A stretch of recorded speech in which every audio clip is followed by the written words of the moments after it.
నమస్తే, welcome to big story. దేశంలో వివిధ చారిత్రక వివాదాలపై హిందువులకు వరుస విజయాలు దక్కుతున్నాయి.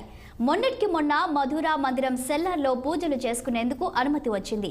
తాజాగా మహాభారతంలో పాండవుల లక్క ఇంటి స్థలంపై కూడా కోర్టు తీర్పు వచ్చింది. అది కూడా హిందువులకు అనుకూలంగానే ఉంది.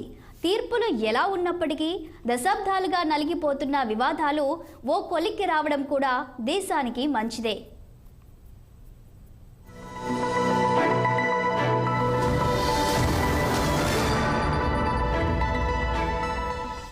ఒక దేశానికి దాని సంస్కృతిని మించింది మరొకటి లేదు. అందుకే ఇండోనేషియా లాంటి ముస్లిం దేశాల్లో సైతం అక్కడి ప్రజలు రామాయణం లాంటి హిందూ ఇతిహాసాలకు పట్టం కడతారు. అక్కడ ఎన్నో ప్రాంతాల్లో రామాయణ శిల్పాలు కనిపిస్తాయి. అవన్నీ కూడా ప్రభుత్వ ఖర్చుతో నిర్మించినవే. ముస్లిం దేశాలే హిందూ సంస్కృతిని గౌరవిస్తున్న కాలంలో హిందూ సంస్కృతిని కాపాడుకునేందుకు మన దేశంలో మాత్రం భారీ స్థాయిలో న్యాయ పోరాటాలు చేయాల్సిన దుస్థితి ఏర్పడింది. అయోధ్య, మధుర, కాశీ ఇలా వేల కొద్ది ఆలయాలు వివాదాల్లో చిక్కుకుపోయాయి.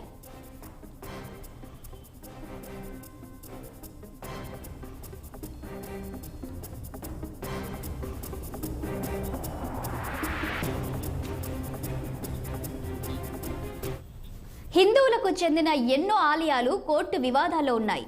ఇలాంటి సమయంలో వారికి ఊరటనిచ్చేలా మరో చారిత్రక స్థలం హిందువుల సొంతమైంది. పాండవుల లక్క ఇల్లు ఉండిన స్థలంపై హిందువులకే హక్కు ఉందంటూ తీర్పు వచ్చింది. ఉత్తరప్రదేశ్లోని బాగ్పట్ జిల్లాలో ఈ సంఘటన చోటు చేసుకుంది. అక్కడ బన్నవా పట్టణంలో సుమారుగా 20 ఎకరాల స్థలం హక్కులు హిందువులకే దక్కాయి. ఈ మేరకు అక్కడి కోర్టు తీర్పు ఇచ్చింది. ఈ 20 ఎకరాల స్థలానికి మహాభారతం పరంగా ఎంతో ప్రాధాన్యం ఉంది. అరణ్యవాసంలో పాండవులు బస చేసిన లక్క ఇల్లు ఉన్నది ఈ స్థలంలోనే అని కోట్లాది మంది హిందువుల విశ్వాసం.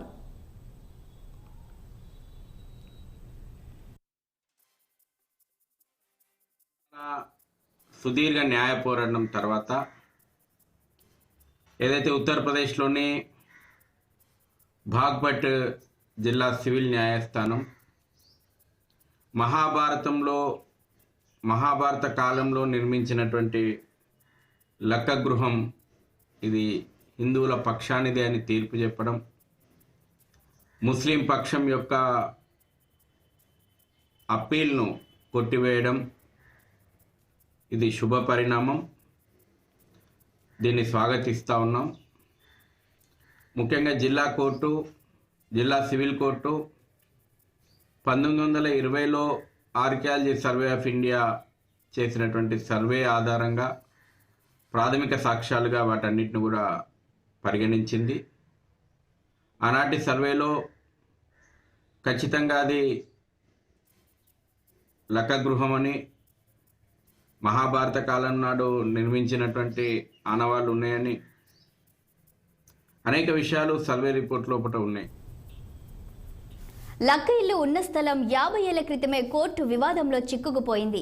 ఈ ప్రదేశంపై హక్కులు హిందువులకే చెందుతాయని తాజాగా కోర్టు స్పష్టం చేసింది.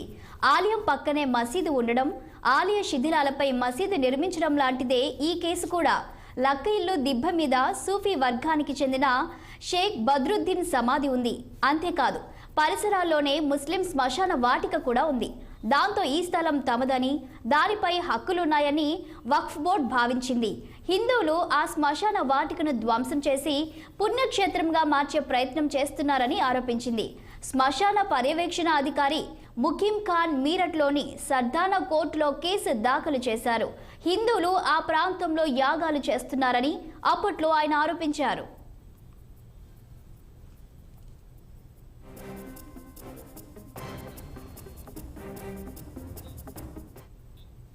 ఈ ప్రాంతం మహాభారత కాలం నాటి లక్క ఇల్లు ఉండిన ప్రాంతమని స్థానికుల నమ్మకం. అదే విషయాన్ని ఈ కేసులో చేరిన లక్షగృహ గురుకుల స్థాపకుడు కృష్ణదత్ మహారాజ్ వాదించారు. కాలక్రమంలో వారిద్దరూ మరణించారు. ఆ కేసు మాత్రం మరెన్నో ఏళ్లు కొనసాగింది. వనవాసం చేసే సమయంలో పాండవులు బన్నవాలోని లక్క ఇంటిలో ఉన్నారని ఇతిహాసం. ఆ ఇంటిని దుర్యోధనుడు తగులబెట్టడం, శ్రీకృష్ణుడి సలహా మేరకు భీముడు ముందుగానే సొరంగం తవ్వడం, తగులబెట్టిన సమయంలో సొరంగం నుంచి బయటపడడం ఇదంతా అందరికీ తెలిసిందే. ఆ ఇల్లు ఉండిన స్థలంపైనే ఇప్పుడు కోర్టు వివాదంలో తీర్పు వచ్చింది. ఆ స్థలం హిందువులకే దక్కుతుందని కోర్టు తీర్పు స్పష్టం చేసింది. మందిరాల విషయం లోపల ముస్లిం పక్షం ఈ రకంగానే దురాక్రమణ చేసి ఆక్రమించుకొని ఇవి మావి అని క్లెయిమ్ చేసుకున్నటువంటి కేసులు అనేకం నడుస్తూ ఉన్నాయి. ఈ కేసు లోపల 53 సంవత్సరాల తర్వాత తీర్పు వెలువడింది. 1920లో ఏఎస్ఐ రిపోర్టును ప్రాథమిక ఆధారంగా కూడా సాక్ష్యంగా కూడా మధుర కేసు లోపల కూడా ఈరోజు మధుర సివిల్ కోర్టు పరిగణలోకి తీసుకున్నటువంటి విషయం నేను ఇక్కడ గుర్తు చేస్తూ ఉన్నాను. కాబట్టి ఒక్కొక్కటి సాక్ష్యాధారాలన్నీ కూడా నమోదవుతూ ఉన్నాయి. తీర్పు హిందువుల పక్షాన, రేపు మధుర కేసు లోపల కూడా తీర్పు హిందువుల పక్షాన ఉంటుంది.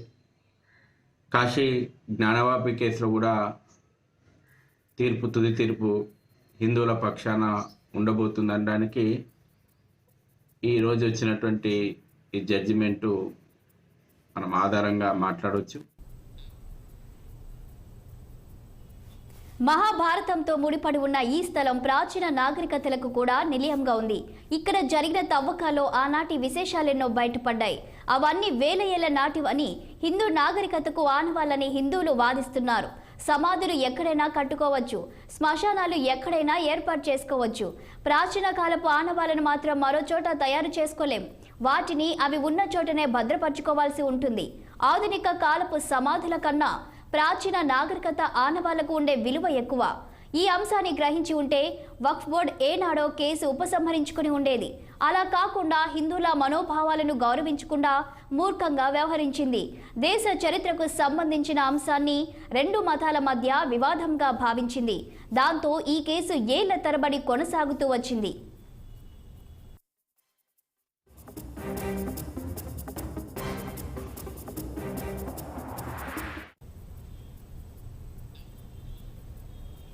నిజానికి 1952లోనే ఆర్కియాలజీ సర్వే ఆఫ్ ఇండియా ఇక్కడ తవ్వకాలు నిర్వహించింది. అప్పట్లో 4500 ఏళ్ల క్రితం నాటి కుండలు లభ్యమయ్యాయని చెబుతారు. మహాభారత కాలం కూడా అదే అనే వాదన కూడా ఉంది. కోర్టు తీర్పు నేపథ్యంలో స్థానికంగా పోలీస్ బందోబస్తు అధికం చేశారు. శాంతి భద్రతల సమస్యలు రాకుండా చర్యలు తీసుకున్నారు. హిండన్, కృష్ణి అనే రెండు నదుల సంగమానానికి దగ్గరలో లక్కీలు ప్రాంతం ఉంది. ఈ ప్రాంతం ప్రస్తుతం ఆర్కియాలజికల్ సర్వే ఆఫ్ ఇండియా రక్షణలో ఉంది.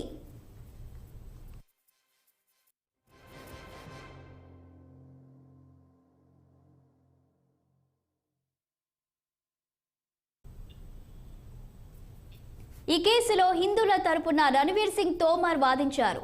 ఈ ఆస్తిపై పిటిషనర్ చేసిన వాదనలో ఉన్న లొసుగులను కోర్టు తీర్పులో ప్రస్తావించారు. సూఫీ బోధకుడి సమాధి 600 ఏళ్ల నాటిదని ముస్లింలు వాదించారు. అంతేకాదు, నాటి పాలకుడి హయంలోనే అక్కడ ముస్లింల శ్మశానం ఉందని, అందుకే అది తమదని వక్ఫ్ బోర్డు వాదించింది. కాకపోతే ఆనాటి పాలకుడు ఎవరో ఆధారాలు ఇవ్వలేకపోయింది.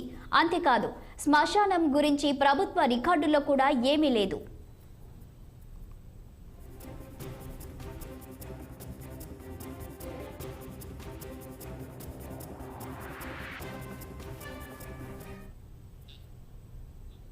తీర్పు ఇవ్వడానికి ముందుగా న్యాయస్థానం వివిధ అంశాలను పరిగణలోకి తీసుకుంది. 1920 డిసెంబర్ 12 నాటి అధికారిక గెజిట్ను కూడా పరిగణలోకి తీసుకుంది. పాండవులను హతమార్చేందుకు నిర్మించినట్లుగా భావిస్తున్న లక్కా గృహం బర్నవాలో ఉన్నట్లు నాటి రికార్డులు స్పష్టం చేశాయి. అంతేకాకుండా 1920లో ఈ వివాద స్థలం వక్ఫ్ ఆస్తిగా ఉందా లేదంటే శ్మశానంగా మాత్రమే ఉందా అనే విషయాన్ని కూడా ముస్లిం వర్గాలు స్పష్టం చేయలేకపోయాయి.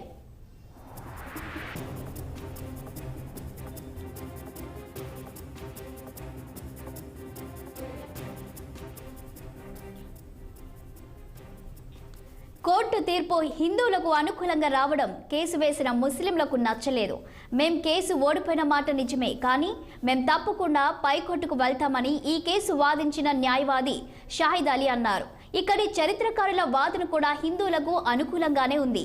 వేల ఏళ్ల నాటి చారిత్రక అవశేషాల దిబ్బపై సమాధులు వెలసాయని వారు చెబుతున్నారు. ఆ దిబ్బ కింది భాగంలో ఎన్నో విశేషాలు దాగి ఉన్నాయని అంటారు. 2018లో ఈ ప్రాంతంలో ఏఎస్ఐ నిర్వహించిన తవ్వకాల్లో మట్టి కుండలు బయటపడ్డాయి. ఇవి ఆనాటి నాగరికతను తెలియజేసేవిగా ఉన్నాయి. ఇదే విధమైన మట్టి కుండలు మధుర, హస్తినాపూర్లలో కూడా బయటపడ్డాయి. వీటన్నిటి మధ్య మహాభారత అనుబంధం ఉంది.